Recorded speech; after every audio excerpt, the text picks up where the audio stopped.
జిల్లా నేలకొండపల్లి గ్రామంలో 1997వ సంవత్సరం నుంచి 1978వ సంవత్సరం ఎస్ఎస్సి బ్యాచ్ పూర్వ విద్యార్థుల ఆత్మీయ సమ్మేళన కార్యక్రమం నిర్వహించారు. ఈ కార్యక్రమంలో గురువులు, రిటైర్డ్ టీచర్స్ అరుణ టీచర్ మరియు పూర్వ విద్యార్థులు గండికోట భాస్కర్రావు, డిప్యూటీ కలెక్టర్ మరియు రాయపూడి నారాయణరావు, జిల్లా కాంగ్రెస్ నాయకులు మరియు కంకిపాటి వెంకన్న ఆధ్వర్యంలో పూర్వ విద్యార్థులు పాల్గొని కార్యక్రమం విజయవంతం చేశారు.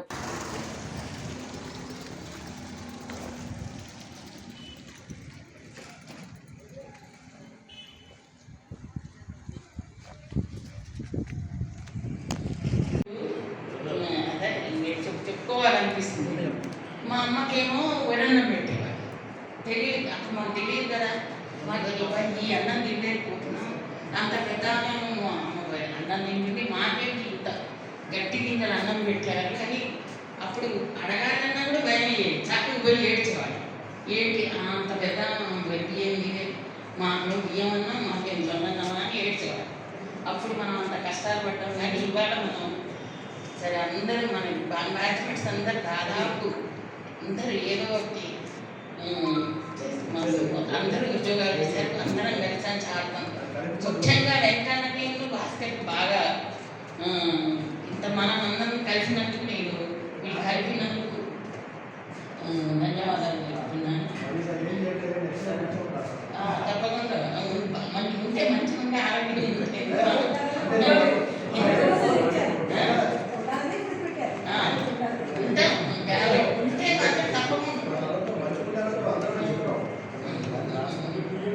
సరే. నాకు 82లో నాకు 82 సెప్టెంబర్ 14 జాబ్లో జాయిన్ అయ్యాను.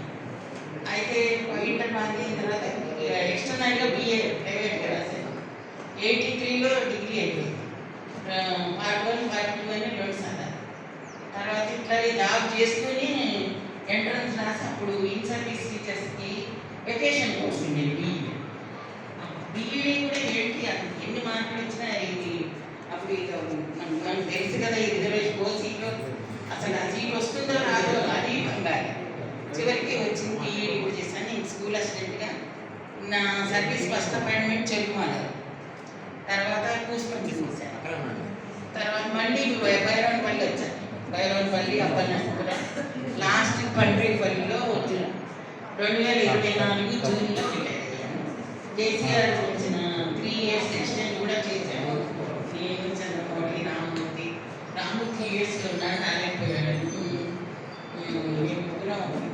మేము కలుసుకున్నాము.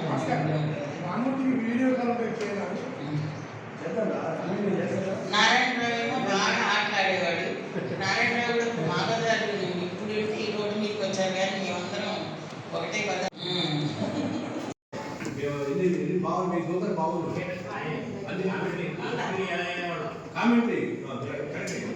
కామెంటరీ అయితే అసలు మేబీ అప్పుడే పెరిగే చిన్నతనం అంటే అటువంటి రోజులు చూసి ఇప్పుడు చూస్తున్న రోజు చూస్తే నాకు ఏమనిపించాలంటే సైన్స్ చాలా అడ్వాన్స్ అయింది.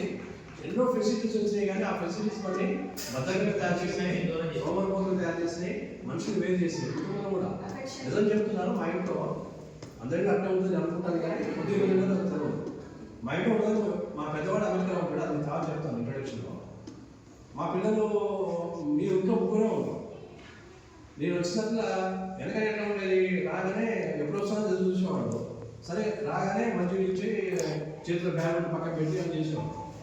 ఇప్పుడు రాగానే 3 బెడ్రూమ్లు ఉంటాయి. ఒక బెడ్రూమ్లో మా ఆవిడ, ఒక బెడ్రూమ్లో మా చిన్న, ఒక బెడ్రూమ్ నా బెడ్రూమ్ నాకు ఉంటుంది. నా బెడ్రూమ్కి పోతాను. నేను నా బ్యాగ్ పడేసుకుంటా, వాటర్ తాగుతాను, లేకపోతే తెచ్చుకున్న వాటర్ ఉంటుంది మీకు పోయి అది తాగుతాం. అంటే అంత బిజీ అయిపోయింది. అంటే తెలవకుండా ఎవరి వాడు దూరం అయిపోయింది. ఎవరికి వాడు 5 నిమిషాలు మన చెయ్యి అక్కడికే పోతుంది. కాదా అటువంటి జనరేషన్ మనం పాత జనరేషన్ చూసి మీరు చాలామంది తెలియదు. మా దగ్గర మసీదు ఉంటుంది పక్కన. పేర్ల పండగప్పుడు అందరూ వెళ్ళేవాళ్ళు పేర్ల పండుగ.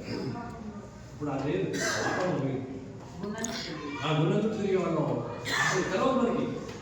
అది అటువంటి లేదు.